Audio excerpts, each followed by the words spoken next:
Hi friends. నా పేరు Surendra. Welcome back to my channel. Yes. Promo చూసారు కదా! సాటర్‌డే వచ్చిన ఫస్ట్ ప్రోమో ఇంకంత సీరియస్‌నెస్ ఏముండవు.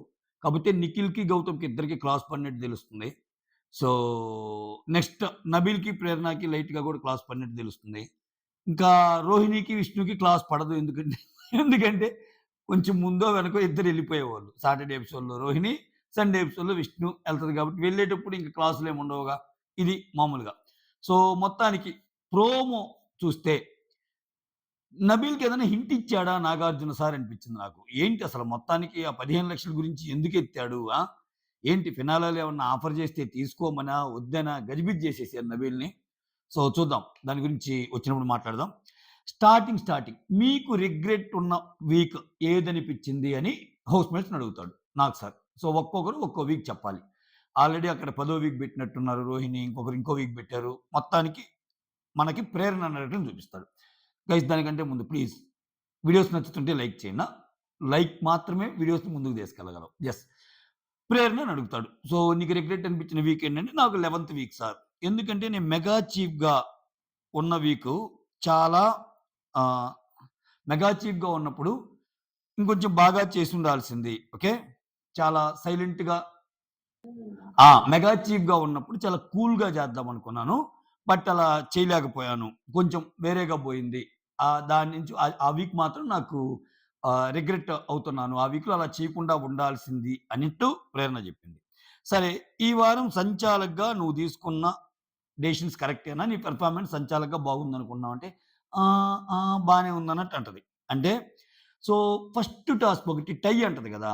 రంగు పడుద్ది టాస్క్‌లో. అది చాలా మందికి క్లియర్‌గా కనిపిస్తది. రంగు పడిద్ది నిఖిల్ అండ్ గౌతమ్ టాస్క్‌లో ఫస్ట్ ఏం చెప్దంటే ఆమె నిఖిల్ ఇస్తది. తర్వాత ఎందుకు అని ఆర్గ్యుమెంట్ జరిగిద్ది. ఆ తర్వాత టై అంటది. లైవ్ చూసినోళ్ళకి అర్థమైపోద్ది.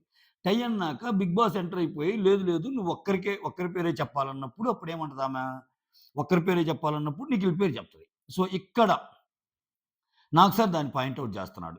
సో, ఏమేం చెప్తుంది? నేను టై అన్నాను. బిగ్ బాస్ డెసిషన్ చెప్పమని ఒక్కరినే చెప్పమనేసరికి అలా చెప్పాను అంటది. ఇక్కడ గాని మీరు గమనిస్తే ఆ రౌండ్‌లో వైట్ స్పేస్ తక్కువుంది గౌతమ్‌కి. మోర్ ఓవర్ ఏందంటే మీరెంతమంది గమనించారో లేదో గౌతమ్‌ది లార్జ్ షర్టు, నిఖిల్‌ది ఎక్స్‌ట్రా లార్జ్ షర్టు. సైజెస్ ఉంటాయి కదా! L, XL. సో, ఎక్స్‌ఎల్ షర్ట్‌కి పూయటం కష్టం. కష్టం అంటే అది పొడుగుంటది కదా! ఎంత పూసినా గాని ఇంకా కొంత ఉంటది. సో, ఎక్స్‌ఎల్ కంటే లార్జ్ తక్కువ కదా! ఆబ్వియస్‌గా నిఖిల్ ఏసుకున్న షర్టు, గౌతమ్ ఏసుకున్న షర్ట్‌కి తేడా ఉండదా? ఆయన విగ్రహానికి, ఈయన విగ్రహానికి ఆయన హైటు చాలా దానికి తగ్గ షర్ట్ ఉంటది. ఈయన కొంచెం షార్ట్ కాబట్టి దానికి తగ్గ షర్ట్ ఉంటది. అయినా గాని వైట్ స్పేస్ నీకు చాలా ఎక్కువ కనిపిస్తది. ఏది గౌతమ్ దాంట్లో. అంటే ఏంటి? నిఖిల్ సరిగ్గా పూయలేదనేగా. వైట్ స్పేస్ ఎక్కువ కనిపించింది అంటే నిఖిల్ పూయలేదనేగా. సో, ఆమె ప్రతి రౌండు నిఖిలే అంటది గదా! సో, అక్కడ ఇప్పుడేమంటది మళ్ళా తడబడ్డావా ఏందా అంటే కొంచెం అన్నట్టు అంటుంది. ఈ బిగ్ బాస్ టీమ్ అయినా అంతా అయిపోయాకెందుకు? ఆడ గేమ్స్ అయిపోయినియి. నిఖిల్‌కి ఓటెప్పీలొచ్చింది. ఇంకెందుకు ఇప్పుడు ఎత్తి రానోళ్ళకి బాధ పెట్టడం తప్పితే అయిపోయింది గదా! సో, ఓవరాల్‌గా సంచాలకుగా నువ్వు తప్పు జేశావా? కరెక్ట్ జేశావా? అన్నదానికి కొంచెం తడబడుతూనే సమాధానం జెప్పింది. ఎందుకంటే ప్రేరణకి తెలుసు. ఆమె తీసుకున్న డెసిషన్స్ ఏ టైంలో ఎలా తీసుకుందో. ఓకే. ఆ తర్వాత రోహిణి.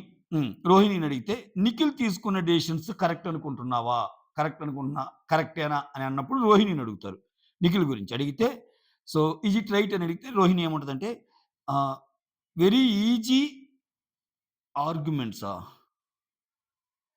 వెరీ ఈజీ ఆన్సర్స్ వెతుక్కుంటాడు సార్ ఏదైనా అడిగినప్పుడు అంటాడు. అర్థమైందిగా. ఆయన సేఫ్ అని అందరికి అర్థమైంది. చాలా ఈజీ ఆన్సర్స్ వెతుక్కుంటాడు. అది ఆయన గేమ్.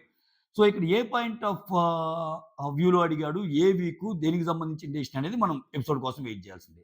తొందరపడి గాని చెప్పామంటే, తొందరపడి ఒక కోయిల ముందే కూసింది, తడబడిపోయింది అంటారు మీరే. ఓకే. రైట్. ఆ తర్వాత విష్ణు శారీ తెచ్చి ఆ టవర్‌కి రోల్ చేయమ్మా. విష్ణు శారీ తెచ్చి ఆ శారీని ప్రేరణకివ్వమ్మా అంటాడు. శారీ తెచ్చి ప్రేరణకిస్తాడు. ప్రేరణకిస్తే టవర్‌కి రోల్ చేస్తాయి. నబీల్ రోల్ చేయటం అంటే ఇది. అంటే ఆ టాస్క్‌లో నబీల్ గందరగోళంగా చుడతాడు కదా! అయినా నాకు తెలిసి ఆ టాస్క్‌లో నబీల్‌ది కూడా తప్పెలా అయిద్ది? అక్కడ సరిగ్గా చుట్టాలని ఏం లేదు యాక్చువల్‌గా.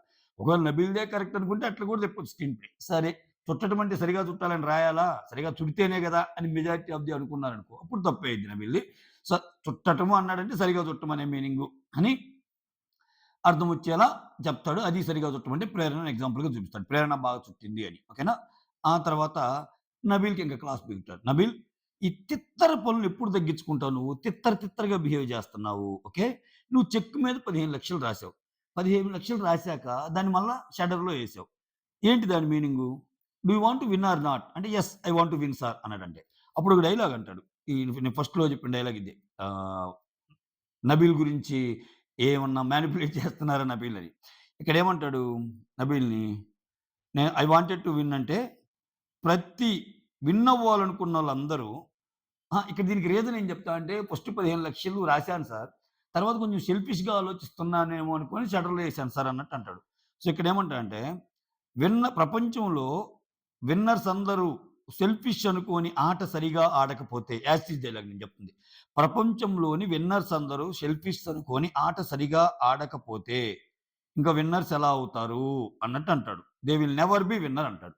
ఓకేనా? సో, అని చెప్పి దిస్ వీక్ డబుల్ ఎలిమినేషన్ అంటాడు. నాకు దీన్ని డీకోడ్ చేయాలంటే అంటే ఏంటిప్పుడు నువ్వు 15,00,000 తీసుకున్నాక ఆ 15,00,000 చెడర్‌లో వెయ్యకుండా ఉండాల్సిందే అని చెప్పటం నాకు సార్ ఉద్దేశమా? లేకపోతే అసలు 15,00,000 రాయటమే నువ్వు అంత సెల్ఫిష్‌గా థింక్ చేయటమే తప్పనా? లేపోతే అక్కడ అంటం మాత్రం విన్నర్‌లందరూ సెల్ఫిష్‌గా ఉంటారనే కదరా! హ్మ్. ఆ! సెల్ఫిష్‌గా ఉంటేనే విన్ అవుతారు. సెల్ఫిష్‌గా ఉంటేనే విన్ అవుతారని కదా! అంటే నువ్వు తీసుకునే డెసిషన్ మీద ఉండమనేనా? సో, 15,00,000 తీసుకున్నావు అట్లానే ఉంటే పోయేది కదా!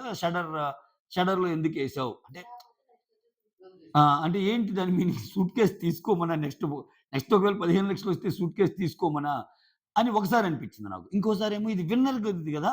ఇలా ఆలోచిస్తే they will never be winner అంటే నువ్వు కప్పే కొట్టాలని ఏమన్నా చేసినట్టా? ఐ వాంట్ టు విన్ అంటాడు గదా! ప్రతిసారి. ఐ వాంట్ టు విన్ అన్నప్పుడు ఇక్కడ సూట్‌కేస్ తీసుకోకూడదు గదా! ఇంకా. ఇట్లా ఏమన్నా చేస్తున్నారా ఆయన్ని? సూట్‌కేస్ వ్యవహారాలు సూట్‌కేస్ వ్యవహారాలొచ్చినప్పుడు నబీల్‌కి సూట్‌కేస్ రాకుండా ఏమన్నా జేస్తున్నాడా? తెలివిగా నబీల్ సూట్‌కేస్ తీసుకునే పనైతే. ఒకవేళ ఆ పర్టిక్యులర్ పాయింట్ ఆఫ్ టైమ్‌కి ఇంకొంచెం ఎక్కువ క్లూస్ వచ్చి ఎలాగో నిఖిల్, గౌతమ్‌లో ఒకరవుతారు అన్నప్పుడు సూట్‌కేస్ తీసుకోవడం ఈజ్ మంచి డెసిషన్. సో, దాన్ని ఆపేసి అది ప్రేరణకో, అవినాష్‌కో వచ్చే విధంగా ఏమన్నా జేస్తున్నాడా? చేస్తున్నాడా? బిగ్ బాస్ ఏది ఇఫ్ ఎట్ ఆల్ వీళ్ళు ముందుకెళ్ళి సూట్‌కేస్ కోరుకుంటే. నాకు తెలిసి అవినాష్ దీంట్లో తెలివైనోడు. ప్రేరణ గూడా తెలివైందే. ప్రేరణ గూడా థింక్ చేయగలదు. సో, మరీ విన్నర్ రేంజ్ ఉందా? లేదా? జనాలొచ్చిన మాటలు ఇవన్నీ చెప్పలేము. ఈసారి సూట్‌కేస్ వ్యవహారాలు గట్టిగానే ఉంటాయి. అసలు ఈళ్ళందరిని స్కిప్ గొట్టి లాస్ట్ 2 బెట్టి ఎవరిని? నిఖిల్‌ని, గౌతమ్‌ని బెట్టి వాళ్ళకి గూడా సూట్‌కేస్ ఆఫర్ ఇవ్వచ్చు. మీకు గుర్తుందా సీజన్ 3? సీజన్ 3లో నాగ్ సార్ లోపలికెళ్ళిపోయాక రాహుల్ సిప్లిగంజ్ అండ్ శ్రీముఖితో చాలా సేపు చర్చ జరిగింది. ఏంటి మీ ఇద్దరు ఏమన్నా హాఫ్ హాఫ్ తీసుకుంటారా అని. ఇంకా అలా జేయితే చరిత్ర. ఇద్దరు గాని అనుకోని, ఇద్దరు గాని డబ్బులు తీసుకుంటే మీ ఇద్దరు విన్నర్సే వైల్డ్ కార్డ్ విన్నరు, ఓజీ విన్నర్ అన్నాడనుకో మాక్సిమం అది జరగదు. ఎందుకంటే ఒక్కరికే అయ్యే విధంగానే చూస్తారు. ఏమో ఇది అసలే అన్‌లిమిటెడ్ ట్విస్ట్‌లు అంటున్నారు. ఏం జరిగిద్దో ఏమో చూడాలి. మొత్తానికి మాత్రం ఇది ప్రోమో. ఏదైతే పెయిన్ టాస్క్‌లో ప్రేరణ తీసుకునే డెసిషన్ ఏదైతే ఉందో మొత్తానికి నాగ్ సార్ సాక్షిగా ఆమె అయితే ఒప్పుకుంది. ప్రోమో పరంగా. దాంట్లో ట్విస్ట్‌లు ఏమన్నా ఉంటే చూద్దాం. ఎందుకంటే ప్రోమోలో క్లియర్‌గా ఆ! హ్మ్. లేదు అన్నట్టు అంటుంది. ఓకేనా? సో, ఎందుకమ్మా భయపడుతున్నావు ప్రేరణ? నీ డెసిషన్ సూపర్ కరెక్ట్ అని మళ్ళా అన్నాడనుకో, ఇక్కడ ఎడిటింగ్‌లో మనకు చూపిచ్చి, సో, అటువంటివి జరిగితే చెప్పలేం గానీ, సో, ఓవరాల్‌గా ఇది ప్రోమో అంతే. That's all. Thank you so much signing off me Surendra.